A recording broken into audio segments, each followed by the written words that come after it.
Hey David, c'est Slover, welcome back, c'est Jolie. Dans cet épisode, on va parler de différentes stratégies que tu veux implémenter pour vaincre la procrastination. La procrastination, c'est véritablement une gangrène qui ruine la vie de beaucoup d'entre nous. Moi, je sais que pendant très longtemps, j'étais une de celles qui avait du mal à travailler pendant plus d'une heure sans avoir besoin de se lever, de procrastiner, de passer des heures à scroller sur son téléphone, à ne rien faire de productif. Et ça il m'a fallu vraiment du temps. Littéralement, ce n'est que l'année passée que j'ai vraiment réussi à me défaire progressivement de cette obsession, de cette addiction que j'avais autour de la procrastination. Donc ici, je vais parler vraiment des stratégies qui ont marché pour moi dans le but de t'aider éventuellement, toi, monter en productivité, à atteindre l'objectif que je t'ai fixé, tout simplement avoir un rendement plus important. Parce qu'au final, lorsqu'on procrastine, à la fin de la journée, on se sent mal, on se sent terrible, on se sent comme un échec. On se dit, mais pourquoi j'ai passé ma journée à ne rien foutre? Voilà une journée que j'ai perdu, voilà un mois que j'ai de nouveau perdu. On se sent vraiment très mal et forcément, sur le long terme, ça a un gros impact sur la confiance qu'on a de soi, sur l'estime qu'on a de soi, sur la capacité qu'on a même des fois à prendre des challenges, à céder des projets, ou seulement à demander ce qu'on désire, parce qu'on arrête de se faire confiance. Il est important de comprendre les raisons pour lesquelles on procrastine. La plupart du temps, on procrastine parce qu'on a peur d'échouer, on a peur de n'avoir les compétences, on a peur peut-être de réussir, on est tellement sous pression qu'on n'est pas sûr qu'on va y arriver, on a envie de se distraire, et on a envie de relâcher la pression et ainsi de suite. Il y a tellement de raisons liées à la procrastination.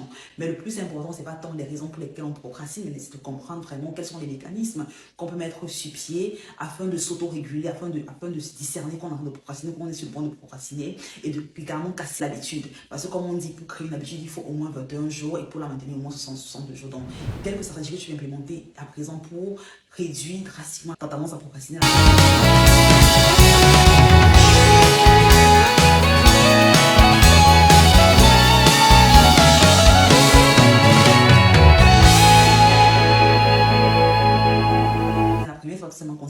À limiter l'utilisation du téléphone lorsque tu travailles. Je me rappelle quand j'ai commencé, quand je me suis rendu compte à quel point je procrastinais, des ressources, des raisons pour lesquelles je procrastinais, je me suis rendu compte que mon téléphone était littéralement une arme à destruction massive. Littéralement, mon téléphone, je passais tellement de temps sur le téléphone à ne rien faire de concret. Des heures littéralement passées à scroller sur le téléphone qui auraient pu être utilisées à faire des choses beaucoup plus intéressantes pour mon business, pour ma carrière, pour les gens à qui je tiens véritablement. Donc, tu veux littéralement avoir ton téléphone que tu mets hors de ta portée lorsque tu travailles. Moi, ce que j'ai implémenté, c'est que j'avais littéralement mon téléphone dans un cours avec un petit code de sécurité, si bien que pour le sortie du cours, il fallait que non seulement je me déplace dans une autre pièce, mais en plus que j'ai un petit code pour vraiment enlever le téléphone du code. C'est à ce point-là que j'avais cette addiction avec le téléphone. Donc, tu peux créer un truc qui te convient, toi. Après, forcément, le téléphone, honnêtement, le mettre sur silencieux, c'est la chose la plus simple que tout le monde a implémenté dès à présent. Avoir le téléphone sur silencieux, l'avoir dans une pièce différente lorsque tu travailles, c'est très important. Et également, surtout, limiter le temps, avoir des heures précises pendant lesquelles tu seras sur le téléphone. Tu te dis, ok, bon, si je travaille pendant 1 heure ou 2 heures, à ce moment,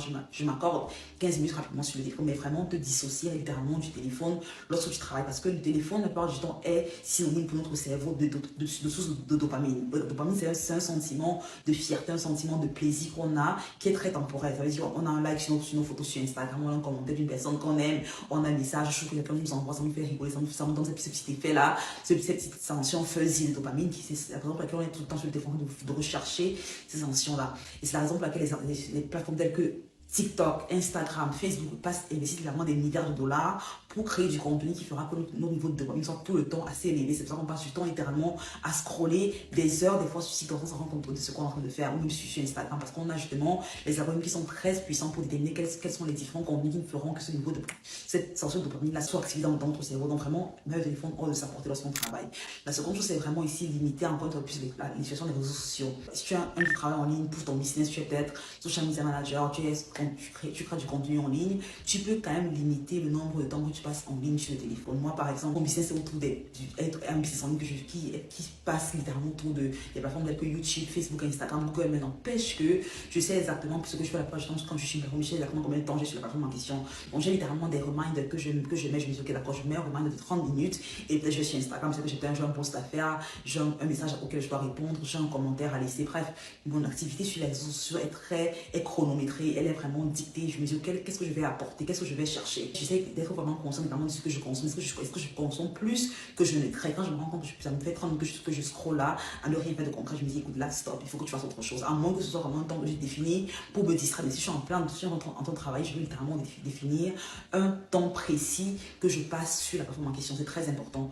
La troisième chose que je vais faire pour éviter de procrastiner, c'est tout simplement déterminer au début de la journée ou même la veille quels sont tes must-do, quels sont tes non négociables pour la journée. Alors, il y a beaucoup de personnes qui vont le concept des to-do list, on a la liste de choses à faire dans la journée. Mais ce que j'aime faire, parce que to-do list, tout le monde là, et peu de personnes au final l'implémentent, je dis, c'est ce que j'ai à faire, mais bon, je n'aurai pas le temps de tout faire.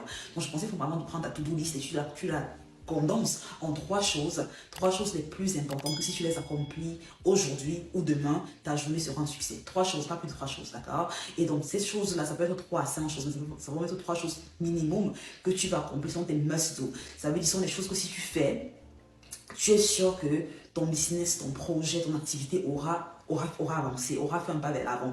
Et ce n'est que lorsque tu as fini tes must-do, avec ta must-list que tu peux justement passer à autre chose, que tu peux justement avoir un petit temps off pour te relaxer. L'une des choses importantes lorsque tu as une must-list, c'est que moi j'aime l'avoir vraiment en face dans mon bureau, j'aime l'avoir en face de moi pour me rappeler exactement ce que je dois faire de la journée. Ça veut dire, ok, aujourd'hui c'est voilà exactement mes non négociables. Donc je pensais vraiment de faire pareil. Quels sont tes non négociables que tu veux accomplir au quotidien avant de prendre un break pour te divertir, pour faire autre chose en ligne. La cinquième chose que tu fais pour limiter la procrastination, c'est tout simplement avoir une récompense que tu t'offres. C'est vrai, si on a trop de discipline et pas assez de plaisir derrière, forcément la chose n'est pas très fun, n'est-ce pas? Donc on veut ici tout simplement créer des récompenses qu'on va s'attribuer lorsqu'on a réussi à passer des heures sans procrastiner. Moi je me rappelle qu'au départ, pour moi c'était ok, pour moi c'est 1 heure de concentration, 1 heure sans te lever de la chaise, 1 heure à travailler vraiment sur un projet sans te laisser distraire. Tu as droit à un petit morceau de chocolat, tu as droit à un petit verre de jus, tu as droit à un petit snack. C'était littéralement ça allait enfantin, mais c'est vraiment, ça marchait pour moi. Parce qu'à cette époque, j'avais du mal à m'asseoir pour travailler de la maison. Littéralement, j'ai transitionné du salariat pour l'entrepreneuriat. Je n'avais pas encore vraiment compris comment travailler de chez moi. Je suis en mode, ok, chez moi, je dois, c'est le lit, c'est la récréation, ce sont les films et tout. J'ai vraiment du mal à être discipliné. Donc, tu peux également définir toi quelles sont les récompenses que tu vas t'attribuer. Et comment ce petit, si tu as du mal à travailler pendant 1 heure de façon concentrée, dis-toi que je mets mon timer pour 1 heure, et si je fais mes 1 heure sans me lever, je fais 1 heure de concentration dans ce que je suis en train de faire, je me donne une petite récompense. Ça peut être peut-être en fin de soirée, je peux regarder un épisode de ma série préférée, ça peut être demain, je vais faire ce qui te plaît plaisir, toi. Moi, ce sont les trucs, voilà, qui me font plaisir, donc forcément, c'est toujours autour de ça que je me récompense, mais tu peux faire des choses complètement différentes, ça peut me faire mâcher des trucs. Par exemple, aujourd'hui, quand je me dis, ok, pour moi, l'intention, c'est de me dire, ok, si j'atteins un objectif en particulier, je sais que je vais m'offrir tel truc ou tel autre truc, mais c'est plus vraiment les snacks et autres. Mais au départ, c'est vraiment ça qui me poussait à être discipliné et focus. Une chose également que tu vas avoir à l'esprit pour augmenter en productivité, c'est tout simplement te rappeler l'objectif vers lequel tu pars. Et pour moi, ce qui a été important, c'est vraiment avoir la vision que je veux créer en face de moi. Je l'ai littéralement en background de mon laptop, je l'ai en background de mon téléphone, je l'ai en background de mes réseaux sociaux. J'ai toujours en tête ce que je veux créer. Ça veut dire même quand je m'octroie la folie où je me laisse distraire par quoi que ce soit en ligne, je me rappelle très rapidement que voilà la vision que j'essaie de créer. Est-ce que ce que je fais présentement est en accord avec la vision que j'ai de ce que je veux créer? Parce que c'est très facile d'avoir une vision qu'on établit le 1er janvier d'une année. Et après, d'ici février, d'ici mars, on a totalement oublié ce qu'on avait décidé d'accomplir. Mais lorsque la vision qu'on a, on la crée, on la met en face de soi à travers un vision board ou à travers des graphiques, on la met en fond d'écran de son téléphone, de son PC, de ses différentes applications. C'est à chaque fois qu'on est rappelé de ce qu'on doit faire, on a rappelé à chaque fois des actions qu'on doit prendre concrètement pour avancer grandement avec la vision de ce qu'on veut créer. Donc, rappelle vraiment ton pourquoi, rappelle pourquoi tu as besoin de la discipline, pourquoi tu as besoin du focus. Plus ton pourquoi est important, plus ton pourquoi est fort, plus ton pourquoi est poignant, plus ton pourquoi est important, plus tu auras possible de te discipliner et d'aller vers la vision de ce que tu veux créer. Et finalement, un petit bonus, c'est vraiment avoir ce qu'on appelle des focus time. Ça veut dire, ici, je vais prendre. Ça peut être 1 heure, ça peut être un bloc d'1 heure. Et je vais passer 1 heure à travailler de façon intense, faire un break, passer 2 heures de façon intense et faire un break. Ne pas vouloir aller forcément de jeu, j'ai mal à travailler pendant 30 minutes de façon disciplinée, à vouloir travailler pendant 3 heures, ce sera très difficile. Donc vraiment, commence à petit bloc et grandit au fur et à mesure. Donc voilà un peu quelques astuces que tu peux implémenter dès à présent pour non seulement limiter la procrastination et tout simplement au fil du temps la faire disparaître complètement. Dis-moi en commentaire laquelle te parle le plus, quelle est l'astuce, quelle est la stratégie que tu implémentes au quotidien pour éviter de procrastiner. J'adorerais apprendre de toi également comme toujours. Like la vidéo si tu as eu de la valeur, abonne-toi si ce n'est pas encore le cas. Je te vois au prochain vidéo. Bye bye.